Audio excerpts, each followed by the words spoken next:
El olor a papel antiguo y a cuero reseco era el único perfume que Elena Valdés conocía como propio. A sus 22 años, sus dedos, finos y pálidos, se movían con la pericia de un cirujano sobre el lomo de un incunable del siglo XVII, suturando con hilo de lino una herida abierta por el tiempo. Trabajaba en el silencio casi sagrado de la sala de restauración de la Biblioteca Nacional, un santuario donde el mundo exterior, con su ruido y su vulgaridad, no parecía tener cabida. Sin embargo, aquel silencio ya no le ofrecía consuelo, sino que se había convertido en el eco de su propio vacío. Se sentía como uno de aquellos libros olvidados, una historia intacta, de páginas sin abrir, cuya existencia transcurría en la penumbra de una estantería, esperando una mano que nunca llegaría.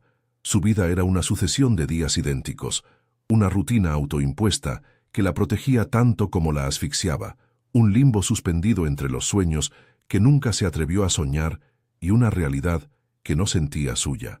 ¿Puede la inocencia ser una jaula? La vida de Elena está a punto de colisionar con una oscuridad que amenaza con devorarla por completo, y la revelación que se esconde en su noche de bodas te dejará sin aliento. Te retamos a que veas hasta el final para descubrir un secreto que lo cambiará todo.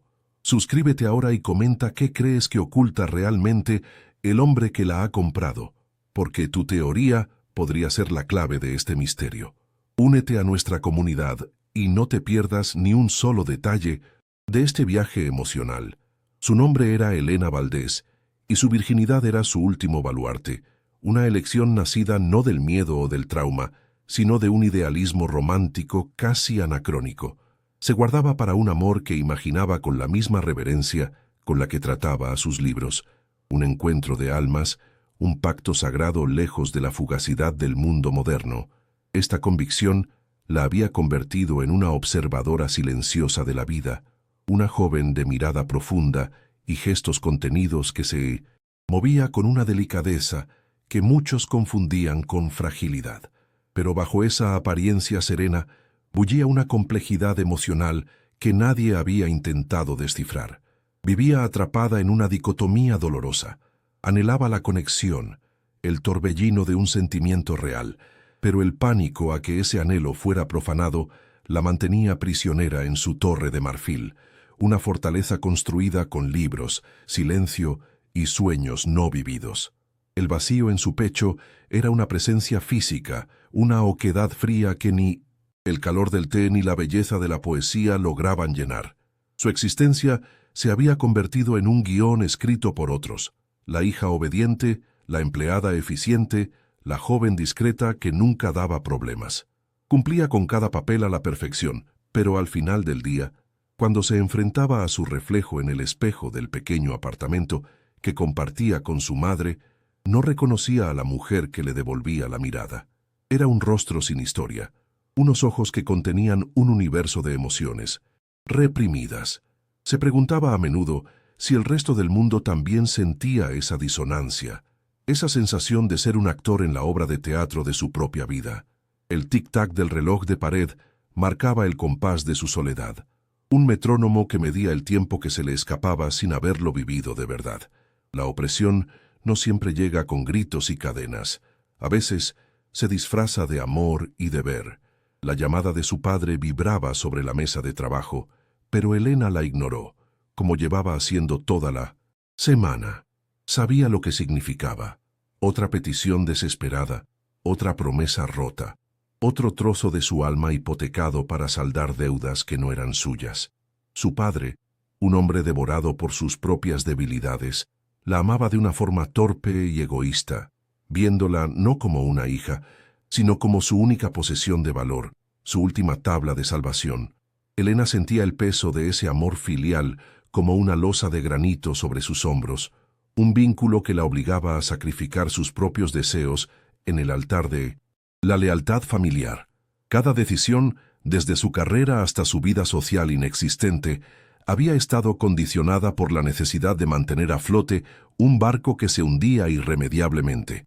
Para Elena, su pureza era más que una condición física, era la geografía de su alma, el único territorio que aún no había sido conquistado ni mancillado por las decepciones del mundo exterior.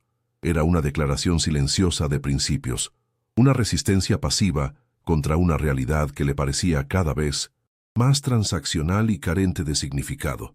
En su mundo interior, el acto de entregarse a alguien era el clímax de una historia de amor, no el prólogo.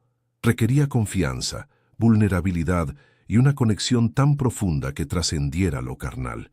Por eso, la idea de un matrimonio concertado, de un acuerdo comercial que involucraba su cuerpo como moneda de cambio, no solo la aterraba, sino que la sentía como la aniquilación definitiva de su identidad, la profanación de su templo más sagrado.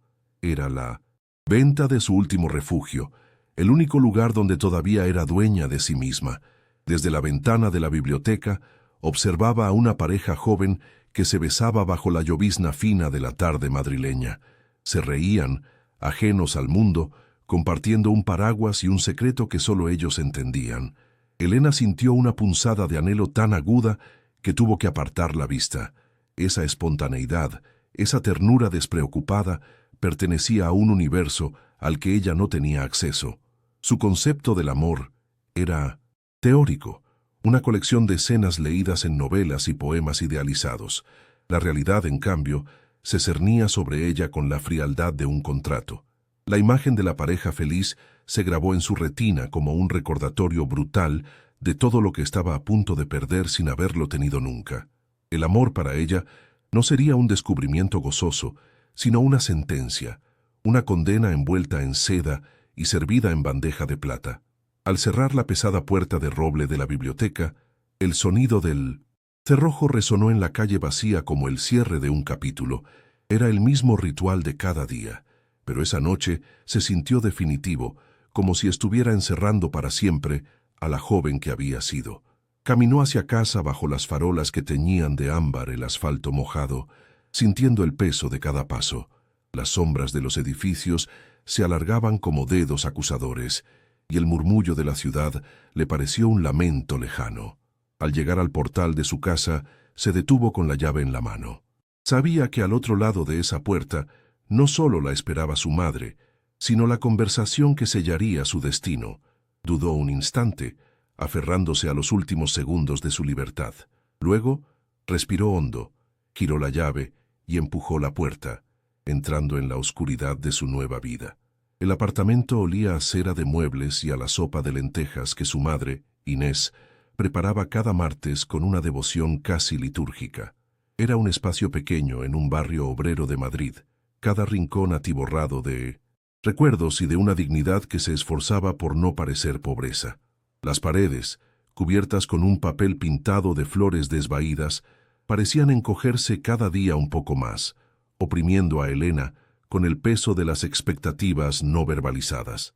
Inés se movía por la casa con una eficiencia silenciosa. Sus gestos eran un reproche constante a la ensoñación de su hija.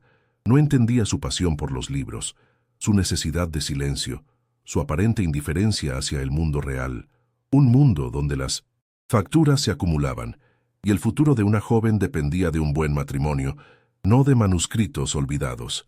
Para Inés, el idealismo de Elena no era una virtud, sino una peligrosa debilidad que amenazaba con arrastrarlas a ambas al abismo.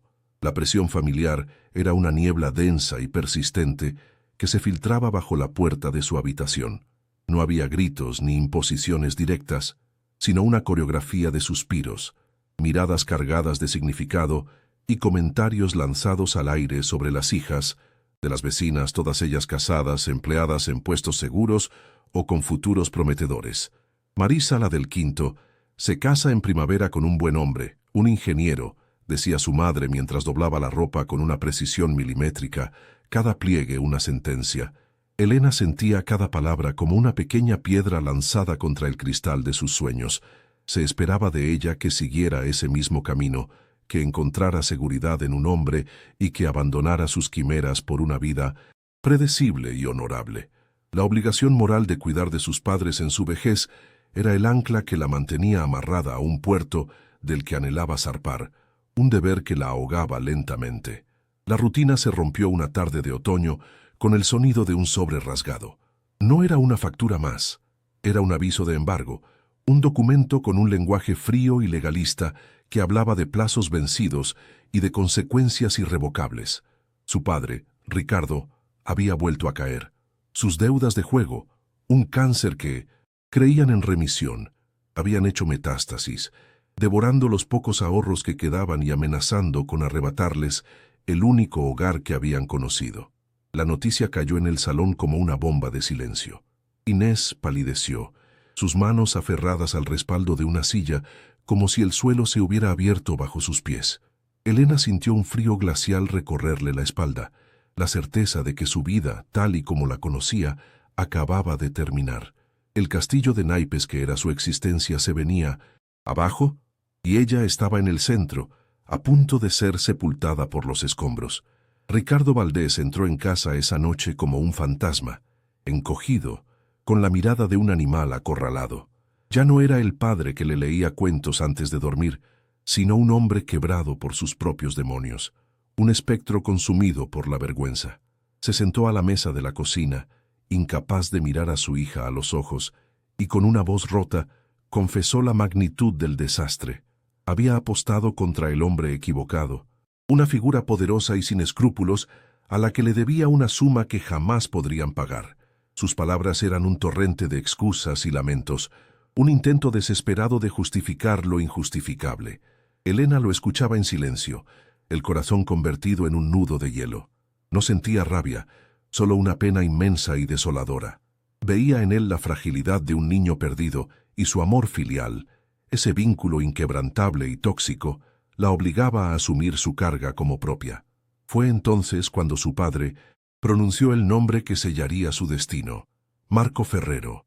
El hombre al que le debía todo no quería solo dinero, quería algo más, una garantía, un símbolo de su sumisión total. Había visto a Elena una vez, de lejos, y había hecho una oferta. Una propuesta que no era una propuesta, sino una sentencia: casarse con ella. A cambio, la deuda sería perdonada, su futuro económico asegurado, la familia salvada. Ricardo lo presentó no como la venta de su hija, sino como una solución milagrosa, una oportunidad única. Es un hombre importante, Elena. Podrás tener todo lo que siempre has soñado, susurró, y en su voz, Elena no oyó la promesa de un futuro brillante, sino el eco de un martillo de subastador cerrando la puja. Su cuerpo, su futuro, su alma, todo tenía un precio, y su padre ya lo había negociado. La reacción de Inés fue un torbellino de emociones contradictorias. El horror inicial ante la idea de entregar a su única hija a un completo desconocido luchó contra el pragmatismo feroz de una mujer que veía la ruina a las puertas de su casa. El apellido Ferrero resonaba con poder, con una influencia que trascendía lo meramente económico. Era un nombre que abría todas las puertas y silenciaba cualquier objeción. La perspectiva de ver a Elena casada con un hombre de esa talla, de asegurarse una vejez sin sobresaltos y de ascender en la escala social, comenzó a eclipsar cualquier escrúpulo moral. Se convirtió en la principal defensora del pacto, tejiendo un discurso sobre el sacrificio y el deber. A veces el amor no es como en tus novelas, hija. A veces es hacer lo correcto por tu familia, le dijo, su mirada firme, convirtiéndose en la carcelera de la prisión que su marido había construido.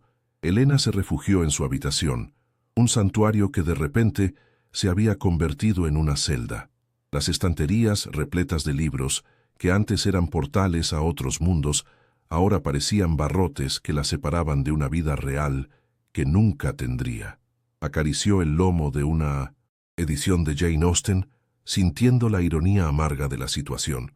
Sus heroínas luchaban por el amor y la independencia, mientras que a ella se le exigía renunciar a ambas cosas por deber. Se tumbó en la cama, mirando el techo agrietado como si fuera un mapa de su propio futuro roto. La sensación de aprisionamiento era física, una banda de acero que le oprimía el pecho y le dificultaba la respiración. Estaba siendo preparada, como un animal para el sacrificio, para una vida que no deseaba, para un hombre al que no conocía y que representaba todo lo que despreciaba. Un mundo materialista, frío y transaccional. La disyuntiva era una tortura que la mantenía despierta noche tras noche. Por un lado, estaba la imagen de sus padres en la calle, despojados de todo, humillados por la debilidad de su padre. El peso de la culpa filial era insoportable. ¿Podría vivir consigo misma sabiendo que su negativa había causado su destrucción? Por otro, estaba la aniquilación de su propia identidad, la profanación de sus principios más sagrados. Casarse con Marco Ferrero no era solo un matrimonio de conveniencia, era la rendición de su alma, la aceptación de que sus sueños no tenían valor. Se sentía atrapada en una telaraña, donde cada movimiento para liberarse solo servía para enredarla más. La libertad se había convertido en un lujo que no podía permitirse. Su única elección real era decidir qué tipo de jaula prefería, la de la pobreza y la culpa, o la dorada, pero vacía, que le ofrecía un extraño. Desde la ventana de su cuarto, la silueta de la ciudad de Madrid se recortaba contra el cielo nocturno. Las luces de los rascacielos del distrito financiero, donde el imperio de Ferrero tenía su sede, brillaban como estrellas frías e inalcanzables. Un día, mientras volvía del trabajo, vio su nombre en letras de plata pulida sobre un imponente edificio de cristal y acero. Grupo Ferrero. El nombre ya no era una abstracción, era una estructura monolítica, un símbolo de poder que proyectaba su sombra sobre toda la ciudad, incluida su pequeña y anónima vida. Se sintió como una hormiga a punto de ser aplastada por un gigante.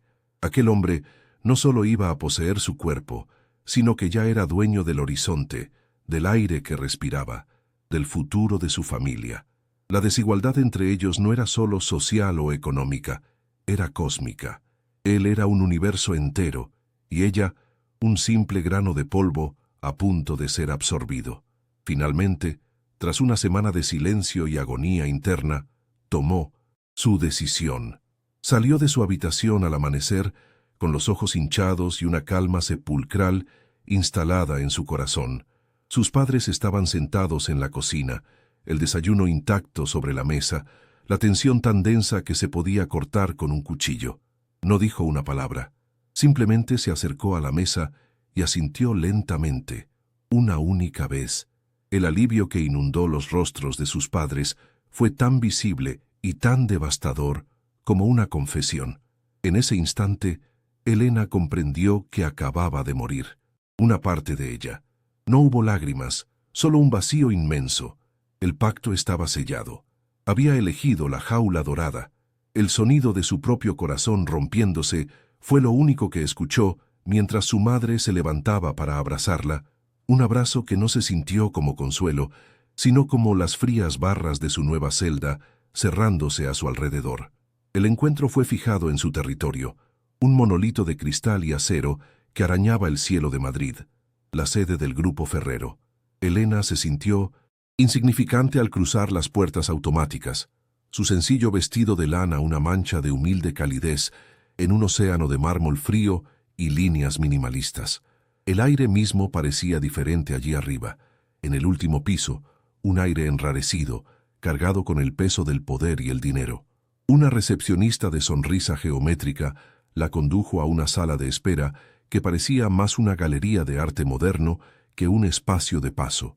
Cada objeto, desde el sofá de cuero italiano hasta la escultura abstracta que dominaba una esquina, susurraba una opulencia silenciosa y abrumadora. Elena se sentó en el borde del sofá, sus manos entrelazadas sobre su regazo, sintiéndose como una pieza de anticuario extraviada en una nave espacial, un anacronismo a punto de ser diseccionado. Esperó durante 27 minutos, un tiempo que midió con los latidos desbocados de su propio corazón. El silencio en aquella sala no era pacífico como el de su biblioteca. Era un silencio de poder, denso y vigilante, el silencio que precede a la aparición de un depredador. No había revistas sobre la mesa de cristal, ni música ambiental, nada que distrajera o suavizara la espera.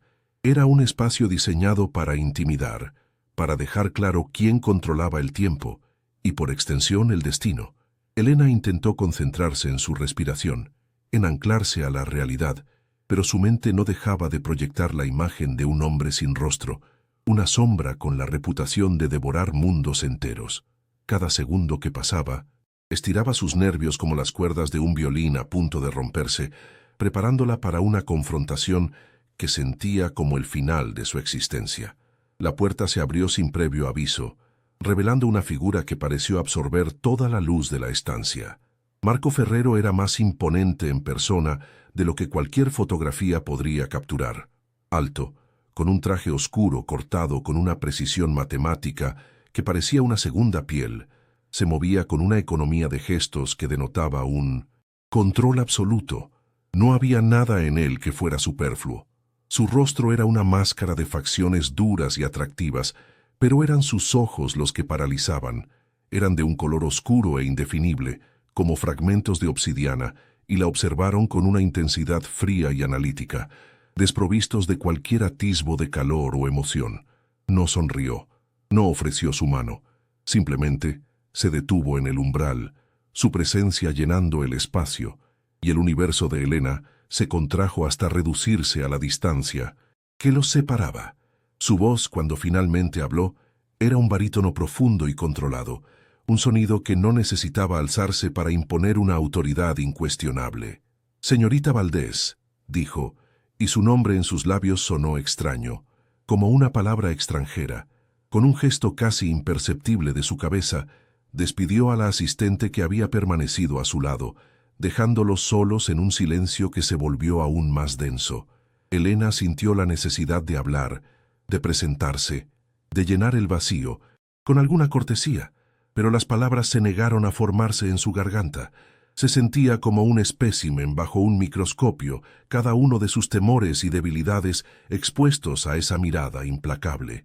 Se limitó a asentir, un movimiento rígido y pequeño, consciente de que cualquier cosa que dijera sería insignificante ante la magnitud del hombre que tenía delante, el arquitecto de su nueva vida. Él no la invitó a pasar a su despacho. En su lugar, caminó lentamente hacia ella, rodeando la mesa de Minemesin, centro como un felino que estudia a su presa. Su mirada la recorrió de la cabeza a los pies, una evaluación minuciosa, despojada de emoción o deseo. No era la mirada de un futuro esposo, sino la de un experto tasando una propiedad. Analizó su ropa sencilla, la ausencia de joyas, la palidez de su piel, la forma en que sus manos se aferraban a su bolso como si fuera un salvavidas.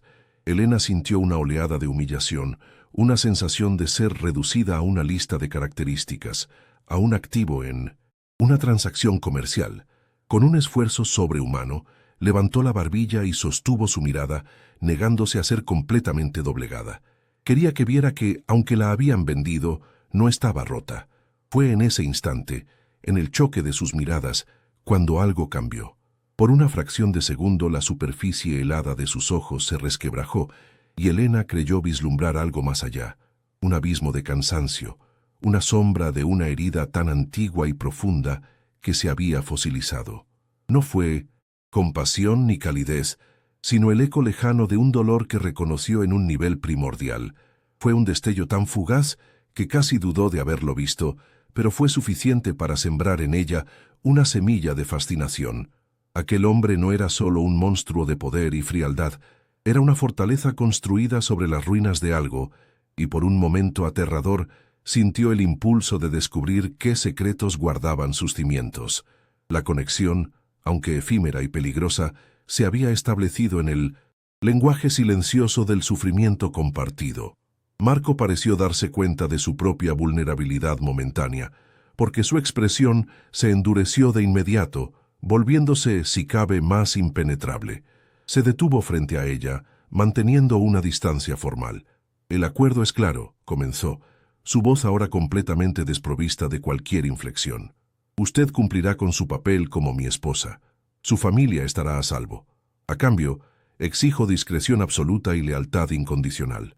Su vida anterior ha terminado. No hablaba de matrimonio, sino de un contrato. Cada palabra era una barra de hierro que se añadía a su jaula. No había espacio para preguntas ni para sentimientos. Estaba delineando las fronteras de su nueva existencia, un territorio donde él era el único soberano y ella, su súbdita más reciente y valiosa. La frialdad de sus términos era un golpe más certero que cualquier agresión física. «En mi mundo», continuó, sus ojos fijos en los de ella, «no hay lugar para el sentimentalismo. Las emociones son una debilidad que otros no dudarán en explotar.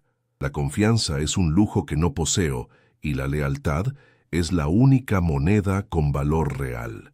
Estas palabras no eran una confesión, sino una advertencia. Le estaba mostrando un atisbo de la oscuridad en la que vivía, un ecosistema brutal, regido por reglas que ella no podía ni empezar a comprender. Elena entendió que no solo se estaba casando con un hombre, sino con su mundo, un universo de sombras y peligros invisibles, donde la inocencia como la suya era una condena. El miedo que sentía se transformó en un terror más profundo, el terror no solo por su cuerpo, sino por su alma, por la posibilidad de ser corrompida por la misma oscuridad que él irradiaba. El encuentro concluyó con la misma brusquedad con la que había comenzado. No hubo un apretón de manos, ni una palabra de despedida. Marco simplemente le dio la espalda y caminó hacia la enorme ventana panorámica que ofrecía una vista imperial de la ciudad. «Puede retirarse», dijo, su atención ya puesta en el horizonte, en el vasto tablero de juego que era Madrid. Con ese gesto, la había despedido. La transacción estaba completa. Elena se sintió borrada, como si su presencia ya no fuera necesaria una vez establecidos los términos. Se levantó, sus piernas temblorosas, y caminó hacia la puerta, sintiendo su mirada clavada en su espalda, una presencia invisible y pesada que la seguiría mucho después de haber abandonado aquel edificio. La puerta se cerró tras ella con un sonido suave y definitivo, sellando el pacto. Mientras el ascensor descendía en un silencio vertiginoso, Elena se apoyó contra la pared de acero pulido, viendo su propio reflejo distorsionado. El rostro que le devolvía la mirada era el de una extraña, pálido y con los ojos desorbitados por una mezcla de terror y una emoción nueva y perturbadora que no se atrevía a nombrar. El frío de Marco Ferrero no solo la había asustado, la había despertado. La fuerza bruta de su presencia, la oscuridad que emanaba de él como un campo magnético, había encendido algo dentro de ella, una curiosidad prohibida, una atracción fatal hacia el abismo que había visto en sus ojos. Salir de aquel edificio no fue un alivio, sino el comienzo de una caída libre. Estaba aterrorizada por el monstruo, pero una parte retorcida y secreta de su ser ya se sentía inexplicablemente atraída por la oscuridad que él albergaba. Los días que siguieron a su primer encuentro se convirtieron en una neblina surrealista, una sucesión de horas sin anclaje en la realidad que conocía. Elena se sentía como un fantasma en su propia vida, observando desde fuera cómo el mecanismo de su futuro se ponía en marcha sin su consentimiento. El alivio de sus padres era una herida abierta, un recordatorio constante del precio de su sacrificio. Ya no hablaban del acuerdo, sino de los preparativos, de los plazos, de la logística de entregarla. Cada conversación era una capa más de tierra sobre la tumba de la joven que había sido. El nombre de Marco Ferrero flotaba en el aire del pequeño apartamento, una presencia invisible y opresiva que lo impregnaba todo, desde el aroma del café matutino hasta el silencio pesado de las noches en vela. Ella había dejado de pertenecerse. Ahora era una cláusula en un contrato, un activo a punto de ser transferido. La jaula dorada comenzó a materializarse mucho antes de la boda. Un séquito de extraños, enviados por Marco, invadió su humilde hogar con una eficiencia fría y profesional. Una modista de renombre le tomó medidas con dedos impersonales, hablando de sedas italianas y encajes de Bruselas, mientras Elena permanecía inmóvil, sintiéndose como una muñeca de porcelana. Llegaron cajas de zapatos de diseñador, joyas que valían más que su casa, abrigos de cachemira que nunca se habría atrevido a tocar. Cada regalo era un eslabón más en la cadena que la ataba a él, un gesto de opulencia que buscaba borrar su identidad anterior. Su madre, deslumbrada por el lujo, participaba con un entusiasmo que a Elena le resultaba obsceno. No veía las barras de la jaula, solo el brillo del oro, y esa ceguera voluntaria era la traición más dolorosa de todas. El segundo encuentro tuvo lugar en el atelier de la diseñadora, un espacio minimalista y blanco en el corazón del barrio de Salamanca. Elena se encontraba de pie sobre una pequeña tarima, rodeada de espejos que multiplicaban su imagen vestida con un prototipo de seda cruda. La puerta se abrió y él entró. En Maiswas. El aire de la habitación cambió al instante, cargándose de una electricidad palpable. Las asistentes enmudecieron. La diseñadora tartamudeó un saludo servil. Marco no respondió. Sus ojos oscuros la encontraron en el espejo, ignorando a todos los demás. La recorrió con esa misma mirada analítica y despojada de emoción, pero esta vez había algo más, una intensidad posesiva que la hizo sentir desnuda bajo la tela. Se acercó a la tarima, su presencia imponente eclipsando todo lo demás, y el mundo de Mondons. Elena se redujo a la distancia entre ellos dos. La diseñadora, nerviosa, revoloteaba a su alrededor, sugiriendo bordados de perlas y una cola catedralicia. Marco la silenció con un gesto casi imperceptible de la mano. Continuó observando a Elena, su rostro una máscara impenetrable. Luego, con una lentitud deliberada, extendió la mano, no para tocarla a ella, sino para rozar con la yema de sus dedos el sencillo encaje que adornaba el cuello del vestido. «Esto es suficiente», dijo, su voz un murmullo grave que vibró en el silencio del taller. «No necesita nada más». En ese instante, Elena sintió una extraña dualidad. Era un acto de control absoluto, una demostración de que hasta el último detalle de su apariencia le pertenecía. Sin embargo, en su elección de la sencillez, había una extraña forma de reconocimiento, como si él, y solo él, viera la esencia que se escondía bajo las capas de opulencia que intentaba imponerle. Elena regresó a casa esa tarde con una sensación de profundo desasosiego. La presencia de Marco la había desestabilizado de una forma que no podía explicar. El miedo seguía ahí, un nudo frío en el estómago, pero ahora estaba mezclado con una curiosidad febril y peligrosa. Se encontró analizando cada uno de sus gestos, cada inflexión de su voz, buscando una fisura en esa armadura de hielo. ¿Qué había detrás de esa fachada de control absoluto? La forma en que la había mirado, como si estuviera desentrañando un misterio, la había hecho sentir visible por primera vez en mucho tiempo. Era una atención aterradora, pero también embriagadora. Se odió a sí misma por la punzada de vanidad que sintió, por la parte de ella que anhelaba volver a ser el centro de esa mirada intensa y devoradora. El dilema moral se agudizó, convirtiéndose en una batalla campal en su interior.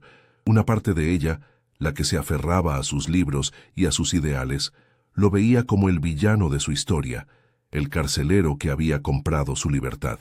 Pero otra parte, una facción, nueva y desconocida de su ser, se sentía atraída por la fuerza que emanaba de él.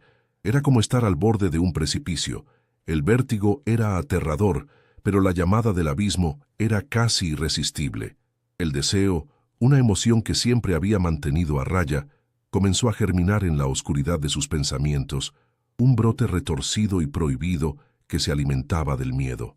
Empezaba a desear aquello que siempre había evitado, la complejidad, el peligro, la intensidad de una conexión que no tenía, nada de sagrado y todo de profano. Unos días más tarde, un coche con chófer la recogió sin previo aviso. La orden era escueta. El señor Ferrero la espera para cenar.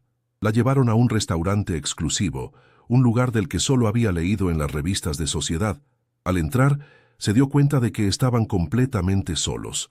Todas las mesas, vestidas con manteles de lino blanco y adornadas con una única cala, estaban vacías. Marco la esperaba en la mesa más apartada, junto a un ventanal que mostraba la ciudad nocturna como un tapiz de diamantes. El poder que emanaba de aquel gesto, cerrar uno de los restaurantes más cotizados de Madrid solo para ellos, era abrumador. No era un gesto romántico, era una declaración de intenciones, una demostración de que su mundo operaba bajo sus propias reglas, y ella ahora formaba parte de él. La cena transcurrió en un silencio tenso, roto solo por el tintineo de los cubiertos de plata contra la porcelana. Elena se sentía como un actor en una obra, cuyo guión desconocía. Él apenas comía, su atención fija en ella, observando cada uno de sus movimientos. Cuando pensó que no podría soportar más la presión de su escrutinio, él habló, su pregunta tomándola completamente por sorpresa. «Hábleme del libro que restaura», dijo, su voz desprovista de la frialdad habitual, teñida por una genuina curiosidad. el incunable del siglo XVII. Recordaba su conversación con el chofer, una charla banal de hacía semanas. Que él hubiera retenido ese detalle, ese pequeño fragmento de su verdadera vida, la desarmó por completo. Era la primera vez que alguien le preguntaba por su pasión con algo que no fuera condescendencia o indiferencia. Dudó un instante, sospechando que era una trampa, otra estrategia para desentrañarla. Pero la intensidad de su mirada la instó a continuar. Con una voz que al principio temblaba, empezó a hablar de las técnicas de restauración, de la historia del manuscrito, de la emoción de tocar páginas que habían sobrevivido a siglos de historia. A medida que hablaba, el miedo se disipaba, reemplazado por la pasión que sentía por su trabajo. Se olvidó de quién era él, de por qué estaban allí, y simplemente compartió la única parte de sí misma que aún sentía auténtica. Marco la escuchó sin interrumpir, su expresión indescifrable, pero sus ojos nunca se apartaron de los suyos. Por un breve momento, no eran un comprador y su propiedad, sino simplemente un hombre y una mujer, compartiendo una conversación en la quietud de la noche. Ese destello de conexión, por fugaz que fuera, fue suficiente para avivar la llama de su conflicto interno. Al volver a casa, se encontró repasando cada palabra, cada gesto, cada matiz de la velada. La imagen de Marco escuchándola con aquella atención absorbente se superponía a la del hombre frío y calculador que había conocido en su despacho. ¿Quién era realmente? ¿Era posible que ambas versiones coexistieran en la misma persona? La idea de que pudiera haber una profundidad oculta tras su fachada de poder la aterraba y la fascinaba a partes iguales. Se sentía como una de sus heroínas literarias, atrapada en un romance gótico con un hombre cuyo castillo albergaba tantos secretos como su alma. La diferencia era que su historia no era ficción y el monstruo era terriblemente real. El deseo, antes una semilla, ahora echaba raíces profundas en su alma. Se encontraba anhelando su presencia con una urgencia que la avergonzaba. Esperaba sus llamadas, sus órdenes, cualquier pretexto que le permitiera volver a estar cerca de él. La atracción era puramente física, una corriente eléctrica que recorría su piel cada vez que él estaba cerca, pero también era algo más. Era una atracción hacia su complejidad, hacia la oscuridad que intuía en él. Quería entender la herida que había visto en sus ojos, la fuente del dolor que lo había convertido en la fortaleza inexpugnable que era. Sentía que si lograba descifrarlo, tal vez podría entenderse a sí misma, comprender esta nueva y peligrosa versión de Elena que él estaba despertando. Ceder a ese deseo se sentía como la máxima traición a sus principios, pero resistirse comenzaba a sentirse como una muerte en vida. Marco, por su parte, parecía luchar contra su propio impulso. Tras la intimidad inesperada de la cena, se retiró de nuevo, volviendo a comunicarse a través de sus asistentes. Intentaba mantener la distancia, tratarla como la transacción que era, pero sus acciones lo traicionaban. Le enviaba flores sin tarjeta, organizaba el pago de las mejores residencias para los padres de ella, asegurándose de que no les faltara nada. Eran gestos de un hombre acostumbrado a resolverlo todo con dinero, un intento de mantener el control y la distancia emocional. Sin embargo, Elena percibía la contradicción. Sentía que él también estaba atrapado en una red que no había previsto, atraído por algo en ella que desafiaba su visión cínica del mundo. Su inocencia, la misma que él había comprado, se había convertido en una complicación que amenazaba con derribar sus defensas. Una tarde, un mensajero le entregó un paquete plano y pesado. Al abrirlo, contuvo el aliento. Dentro, protegido por un estuche de cuero hecho a medida, se encontraba una primera edición de las rimas de Becker, su poeta predilecto, un libro por el que habría dado cualquier cosa. No era un regalo ostentoso como las joyas o la ropa, era un regalo íntimo, personal, casi una confesión. Requería haberla escuchado, haberla entendido, haber investigado sus gustos más profundos. Era un arma de seducción mucho más potente que cualquier diamante. Sostuvo el libro entre sus manos, el papel antiguo un bálsamo para sus dedos, y sintió que las últimas barreras de su resistencia se desmoronaban. Un monstruo no regala poesía. Un monstruo no se toma la molestia de conocer el alma de su cautiva. Impulsada por una fuerza que no comprendía, tomó una decisión. No podía agradecerle aquello con una simple nota. Necesitaba verlo, enfrentarlo, exigir una explicación no por el regalo, sino por la contradicción que representaba. Se vistió con una sencillez deliberada, un acto de afirmación de su propia identidad, y se presentó sin anunciarse en la Torre Ferrero. La recepcionista, sorprendida, intentó detenerla, pero Elena la ignoró y caminó directamente hacia el ascensor privado, su corazón martilleando contra sus costillas. Subió hasta el último piso, con la certeza de que estaba cruzando un punto de no retorno. Ya no era la joven, asustada que había acudido a la primera reunión. Ahora iba en busca de respuestas, dispuesta a adentrarse en la guarida del león por voluntad propia. Lo encontró en su despacho, de espaldas a la puerta, contemplando la ciudad a través del inmenso ventanal. No se sorprendió al verla. «Sabía que vendrías», dijo sin volverse. Su voz era grave, resignada. Elena se acercó, el libro apretado contra su pecho como un escudo. «¿Por qué?», preguntó. Su voz apenas un susurro, pero cargada con todo el peso de su confusión. Él se giró lentamente, y por primera vez, la máscara de frialdad no estaba del todo en su sitio. Había una sombra de vulnerabilidad en sus ojos, un cansancio profundo.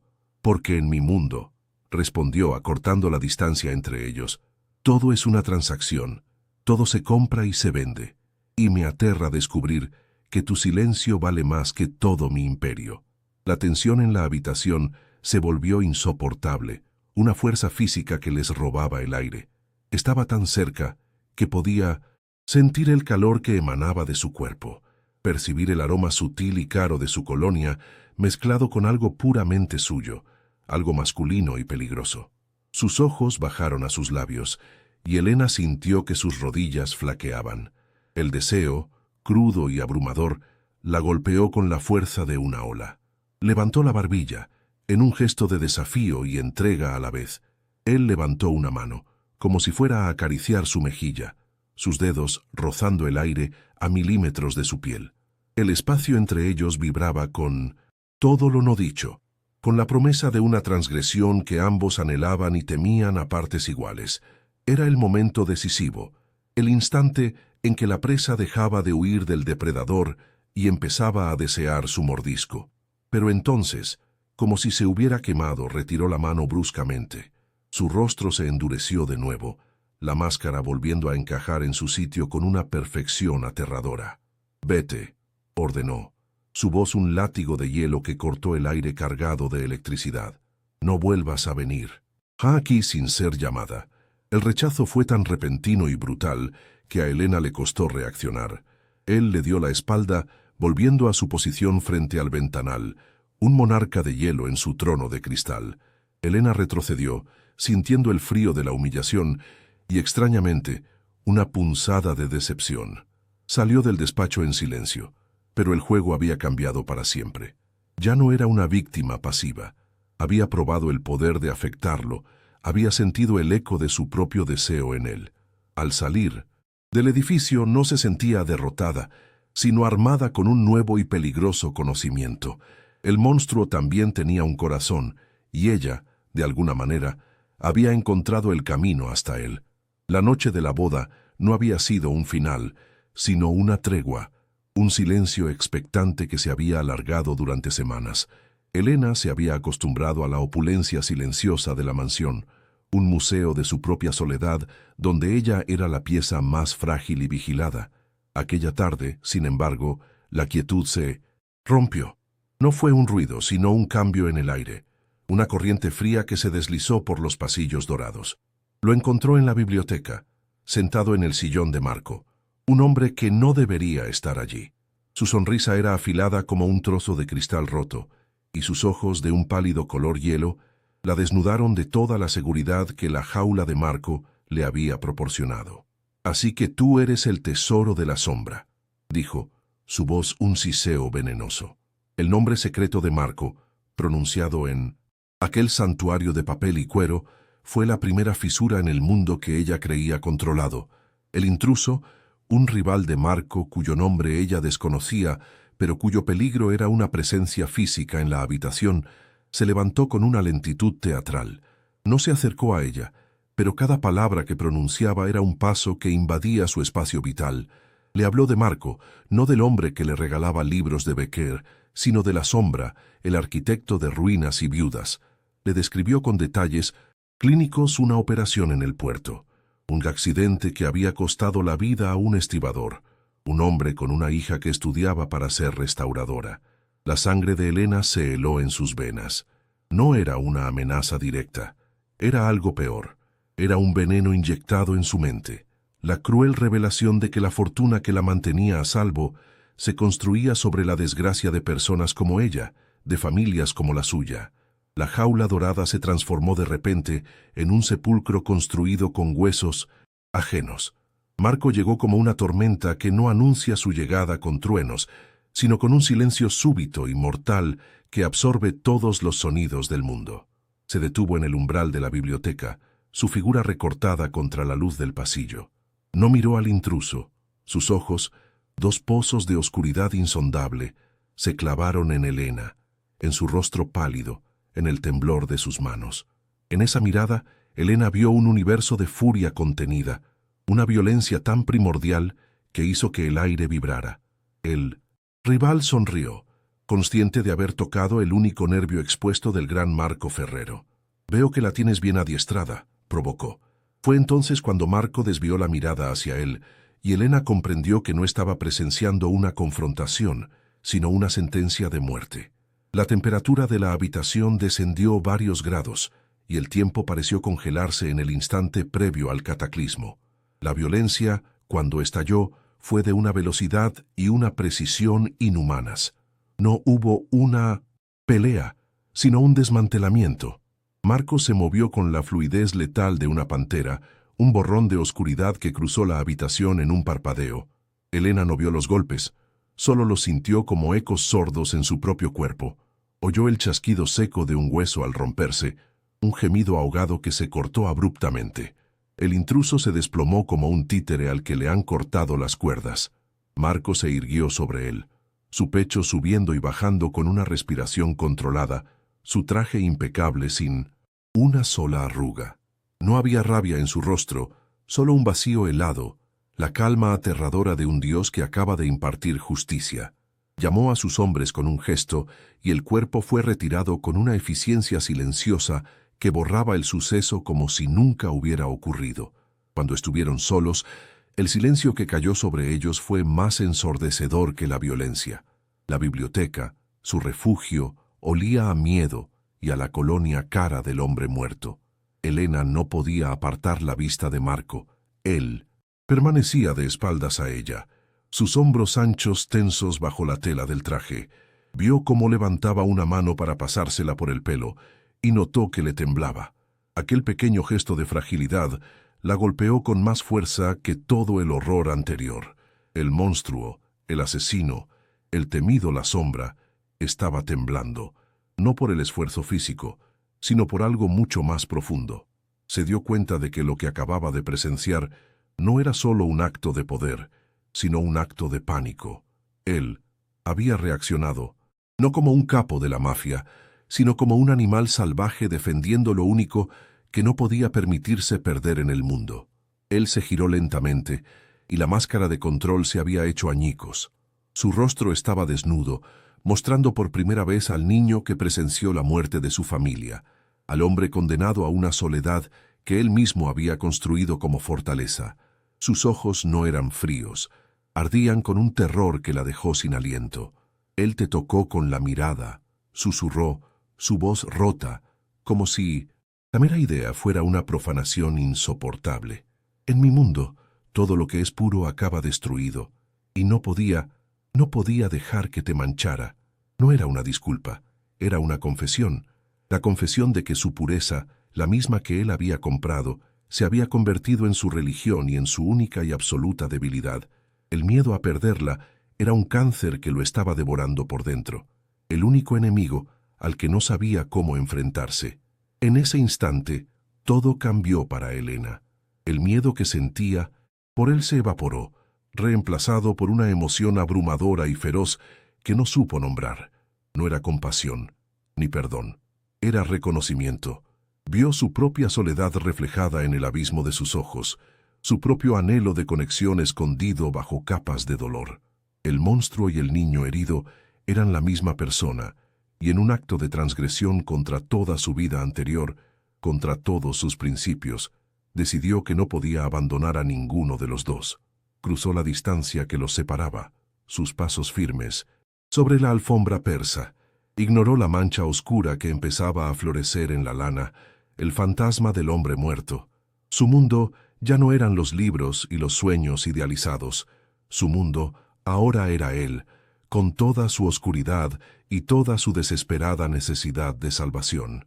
Se detuvo frente a él, tan cerca que podía sentir el temblor que recorría su cuerpo.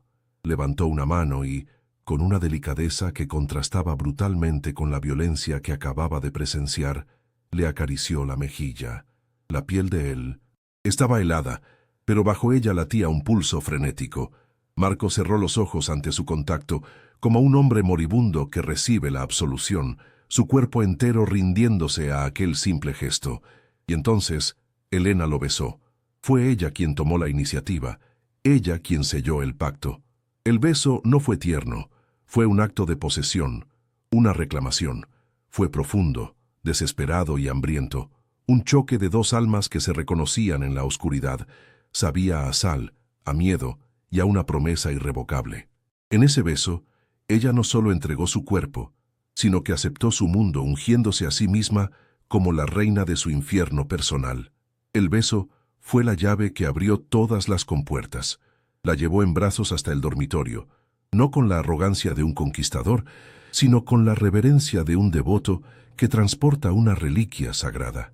La consumación de su matrimonio no fue una transacción, sino una colisión. Fue un acto desesperado por borrar el horror, por afirmar la vida en la antesala de la muerte.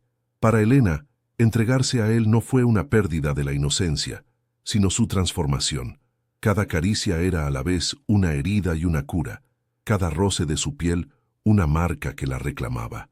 Sintió la fuerza controlada de sus manos, la misma fuerza que había quitado una vida, ahora dedicada a adorar cada centímetro de su cuerpo. Y en la profundidad de la noche, en el santuario de su cama, Elena se rindió por completo, no al hombre de poder, sino al alma rota que había encontrado un hogar en la suya. Yacían en la penumbra, envueltos en el silencio que sigue a la tormenta.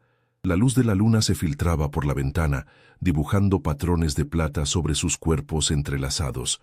Marco la sostenía contra su pecho, su agarre posesivo, como si temiera que pudiera desvanecerse al amanecer. Elena escuchaba el latido de su corazón, un ritmo constante y poderoso que se había convertido en el nuevo ancla de su existencia. Había cruzado una frontera invisible y ya no había vuelta atrás. Había visto la oscuridad más profunda de un hombre y en lugar de huir, había decidido construir su hogar en ella. Ya no era Elena Valdés, la restauradora de libros, era la mujer de la sombra, su debilidad y su única redención. El acto de transgresión estaba completo. Había elegido su jaula, pero por primera vez sentía que las llaves de alguna manera también le pertenecían a ella. El amanecer se filtró en la habitación como un intruso pálido y discreto, encontrando a Elena sola en la inmensidad de la cama. Las sábanas de seda, revueltas y frías, aún conservaban el aroma de Marco, una mezcla de ozono, almizcle y el olor metálico y apenas perceptible de la sangre que se había lavado de sus nudillos. La realidad de la noche anterior cayó sobre ella con el peso de una losa de mármol. No había sido solo una entrega, sino una comunión con la oscuridad. Había besado al asesino, se había refugiado en los brazos del monstruo y había encontrado en ellos un hogar que nunca supo que anhelaba. La mujer que había despertado no era la misma que se había acostado.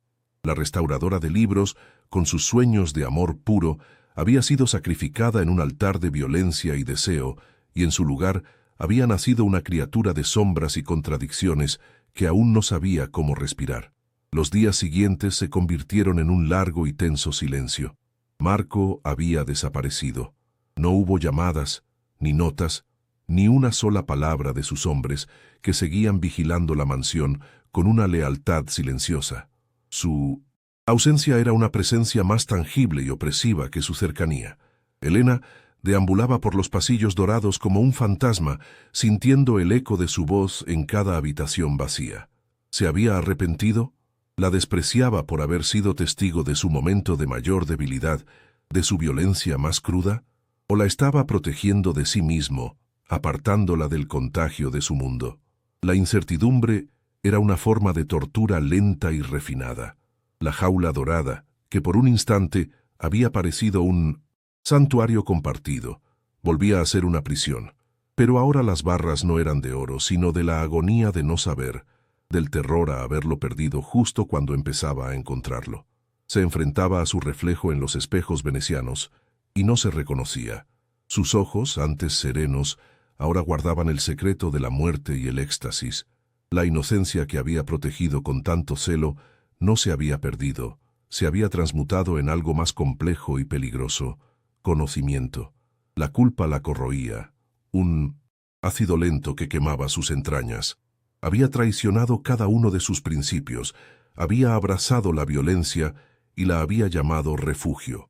Sin embargo, bajo esa capa de remordimiento, una nueva sensación, extraña y perturbadora, comenzaba a germinar. Era una sensación de poder, el poder de haber desnudado el alma del hombre más impenetrable del mundo, de haber sido la única debilidad de la sombra. Este descubrimiento la aterraba profundamente, pero también la imbuía de una fuerza que nunca antes había poseído, la fuerza de quien ha mirado al abismo y no ha apartado la vista. En un intento desesperado por aferrarse a un vestigio de su antigua vida, llamó a su madre. La conversación fue un diálogo de sordos a través de un abismo insalvable. Inés solo quería hablar del nuevo apartamento que Marco les había comprado, de la generosa asignación mensual, de la tranquilidad de un futuro sin deudas. Cuando Elena intentó articular sus miedos, su confusión, su madre la interrumpió con una frialdad que la hirió más que cualquier reproche. «Eres una Ferrero ahora, Elena. Deja de comportarte como una niña asustada de tus novelas. Tienes responsabilidades». En ese momento, Elena comprendió la verdadera naturaleza de su soledad. Había salvado a su familia, pero los había perdido para siempre. El puente hacia su pasado había sido dinamitado, y ella se encontraba sola en una isla de opulencia y terror moral, sin nadie a quien recurrir. Mientras tanto, a kilómetros de distancia, en un ático minimalista con vistas a los muelles industriales, Marco se consumía en su propio infierno. No podía volver con ella, no después de que viera la bestia que vivía bajo su piel.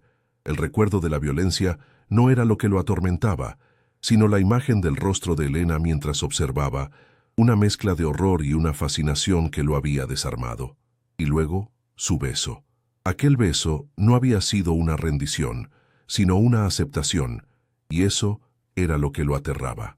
Creía que la había corrompido, que su oscuridad había manchado la única cosa pura que había tocado en su vida. Protegerla había sido su único objetivo, y al hacerlo de la única forma que sabía, con una brutalidad absoluta, la había expuesto al corazón mismo de su podredumbre. El deseo de volver a ella era una agonía física, pero el terror a destruirla por completo era más fuerte. La paciencia de Elena se agotó, transformándose en una rabia fría y lúcida. Él le había mostrado su alma rota, la había reclamado en cuerpo y espíritu, y luego la había abandonado en el epicentro del caos que él mismo había creado. No iba a permitir que la tratara como a una muñeca de porcelana que se guarda en una vitrina tras haberse roto. La mujer que había entrado sin anunciarse en su despacho seguía viva bajo las capas de shock y culpa. Dejó de deambular y comenzó a explorar. Se adentró en el ala prohibida de la mansión, en el estudio personal de Marco, un santuario de cuero oscuro, madera de ébano y el olor a tabaco y poder. No buscaba una vía de escape, sino respuestas. Quería comprender el imperio del hombre que la poseía, entender la maquinaria de su mundo para poder encontrar su propio lugar en él, ya fuera como su reina o como su verdugo. Fue allí, en un cajón cerrado con llave de su escritorio de caoba, donde encontró la prueba de su verdadera naturaleza. No era un arma ni un libro de contabilidad ilegal. Era un informe de una empresa de investigación privada, detallado y frío. El documento describía el accidente en el puerto del que le había hablado el rival de Marco. Incluía nombres, fechas y una fotografía. En la imagen, un hombre de mediana edad sonreía, abrazado a una niña. Elena reconoció al hombre al instante. Era el señor Morales, el padre de su mejor amiga de la infancia, un estibador que había muerto hacía 2 años, dejando a su familia en la indigencia. El mundo de Elena se inclinó sobre su eje. La violencia abstracta de Marco tenía ahora un rostro familiar. La fortuna que pagaba, su jaula dorada estaba cimentada sobre la tumba del padre de su amiga. El descubrimiento fue como una daga de hielo en su corazón. La imagen del niño herido, del hombre atormentado que necesitaba salvación, se hizo añicos, revelando al arquitecto calculador y despiadado que sacrificaba vidas anónimas por beneficio. Ya no se trataba de aceptar la oscuridad de un hombre, sino de ser cómplice de su inmoralidad. El lujo que la rodeaba de repente se sintió sucio, cada objeto un recordatorio de la sangre derramada. El miedo que sentía ya no era por él ni por sus enemigos, era por sí misma, por la mujer en la que se estaba convirtiendo a su lado, una mujer capaz de besar a un hombre cuyas manos habían destruido a una familia como la suya. La línea que había cruzado en la noche de bodas no era hacia el amor, sino hacia la corrupción, y supo con una certeza absoluta que tenía que retroceder. Su decisión fue instantánea y firme, nacida de la nueva fuerza que había descubierto en su interior. No era la fuerza para enfrentarlo, sino la fuerza para salvar lo que quedaba de su alma. Hizo una pequeña maleta, metiendo solo la ropa sencilla con la que había llegado a esa casa y un par de sus libros más queridos. Dejó las joyas, los vestidos de diseñador, el dinero, todo lo que pertenecía al mundo ferrero. Lo único que tomó fue la primera edición de Becker que él le había regalado, no como un recuerdo de amor, sino como una prueba del crimen, el símbolo de la promesa de un hombre que nunca podría existir. Abandonar la mansión no era una huida cobarde, sino un acto de guerra silenciosa, una declaración de que su espíritu no estaba en venta. Era la única forma de reclamar la identidad que había estado a punto de perder para siempre. Caminó por el largo camino de grava y cruzó las imponentes puertas de hierro sin mirar atrás. El aire de la noche madrileña, cargado con los olores de la ciudad, nunca le había parecido tan puro, tan liberador. Estaba completamente sola, repudiada por su familia, sin hogar y sin futuro. El terror a lo desconocido era una presencia física a su lado, pero por primera vez desde que su padre selló su destino, sentía que era dueña de sus propios pasos. Había destruido su vida, la que le habían impuesto y la que había empezado a construir con él. Pero de las cenizas de esa destrucción, una nueva Elena emergía, más fuerte, más sabia y peligrosamente libre. Se adentró en la noche, no como una víctima, sino como una superviviente, dejando atrás la jaula dorada y al hombre que era a la vez su carcelero y su más profunda adicción. Pasaron 6 meses, una estación entera que Madrid utilizó para despojarse del frío y vestirse de una primavera tímida. Elena había vuelto a su santuario, al olor a papel antiguo y a la quietud de la sala de restauración. Pero ya no era un refugio contra el mundo, sino un taller donde se reconstruía a sí misma. Sus manos se movían con la misma pericia sobre los lomos de los libros heridos, pero ahora había una firmeza en sus gestos que antes no existía. Ya no era una observadora silenciosa de la vida. Había vivido una tan intensa y oscura que había teñido para siempre su percepción de la luz. Sus compañeros notaban un cambio en ella, una profundidad en su mirada que la hacía parecer mayor, una serenidad que no era inocencia, sino la calma de quien ha sobrevivido a una tormenta y ha aprendido a navegar en sus propias aguas turbulentas. Ya no esperaba un amor de novela, buscaba la verdad en las páginas de su propia historia. Un día un mensajero sin uniforme le entregó un paquete rectangular, envuelto en un discreto papel marrón, sin remitente. Su corazón dio un vuelco violento, un eco del pánico y la expectación que creía haber enterrado. Sabía quién lo enviaba.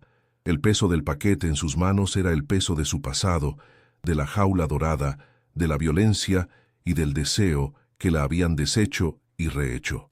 Lo dejó sobre su mesa de trabajo, junto a un manuscrito del siglo XV que esperaba pacientemente su cuidado. Durante horas no se atrevió a abrirlo. Era un portal a un mundo que había jurado abandonar, una prueba de que la sombra de Marco Ferrero era más larga de lo que imaginaba y que, por mucho que hubiera huido, una parte de su alma seguía encadenada a él, a la memoria de la única conexión que había logrado perforar su soledad. Finalmente, cuando la luz dorada del atardecer inundó la biblioteca, rasgó el papel con dedos temblorosos. Dentro no había una carta, ni una joya, sino un conjunto de documentos legales encuadernados en cuero. El primero era el decreto de anulación de su matrimonio, frío, oficial e irrevocable. El segundo, la escritura de propiedad del apartamento de sus padres, transferida a ellos, libre de toda carga. Y el tercero, la dejó sin aliento. El acta de constitución de una fundación benéfica a nombre de la familia Morales, la familia del estibador muerto, dotada con una suma que aseguraría su futuro durante generaciones. No era una disculpa, pues un hombre como él no sabía pedirlas. Era una restitución, un acto brutal de contabilidad moral, el único lenguaje que él conocía para intentar reparar el universo que había quebrado. Era la acción de un monstruo intentando aprender a ser hombre. Bajo los documentos, envuelto en seda, descansaba el libro de Becker. El corazón de Elena se contrajo en un nudo de dolor y ternura. Lo abrió con la reverencia de quien toca una reliquia, y sus dedos encontraron una única página marcada con una fina cinta de seda, negra. No era una de las rimas de amor apasionado, sino una de las más desoladas, la que hablaba de las olas y las tumbas, del amor que es memoria. Una sola frase estaba sutilmente subrayada con un trazo de lápiz casi invisible. Podrá no haber poetas, pero siempre habrá poesía. No era una promesa de amor, sino un reconocimiento. Era la confesión de Marco de que, aunque su mundo fuera un desierto de cinismo y violencia, ella le había demostrado que la belleza, la pureza y la emoción aún existían, como una flor imposible brotando del hormigón. Era su forma de decirle adiós y a la vez de inmortalizarla. Elena cerró el libro, sus lágrimas cayendo por fin, no de tristeza, sino de una profunda y catártica liberación. Él la había dejado ir.